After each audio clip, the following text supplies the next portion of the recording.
সবশেষে আমরা চলে গেলাম 60 ফিট অর্থাৎ 60 ফুট উঁচু চৈতন্যদেবকে দেখতে। এই মূর্তিটা না ভীষণ সুন্দর, মানে এত সুন্দর ডিটেলিং মূর্তিটাতে, আমরা তো দেখেই মুগ্ধ হয়ে গেছি। তবে এই মূর্তিটার কাছে যাওয়ার আগে অনেকটা পার্কের মধ্যে দিয়ে হেঁটে যেতে হয়।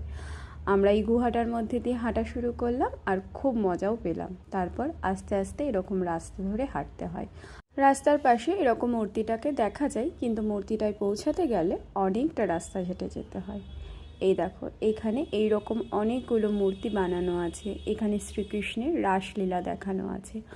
অষ্টসখীর সাথে শ্রীকৃষ্ণ শ্রী রাধাকে নিয়ে রাসলীলায় মত্ত। এরকম অনেক মূর্তি এখানে কিন্তু সুন্দরভাবে দেখানো আছে। গল্পগুলোকেই মূর্তি আস্তে আস্তে এরকমভাবে রাস্তা ধরে হাঁটতে হাঁটতে আমরা কিন্তু আশেপাশের মূর্তিগুলো দেখে নিচ্ছিলাম। এখানে বজরংবলী আরও কিছু মূর্তি কিন্তু এখানে তৈরি করে রাখা আছে। তবে এই যে মূর্তিগুলো সবগুলোই পাথরের, কারণ এই মূর্তিগুলো কিন্তু ওপেনলিও রাখা আছে অনেক জায়গায়। আর সুন্দর ফুল গাছ, এগুলো দেখতে না ভীষণ ভালো লাগছিল। আর এখানে কি সুন্দর পশুগুলোকে বানিয়েছে, একদম ডিটেলিংয়ের কাজ আছে কিন্তু এখানে।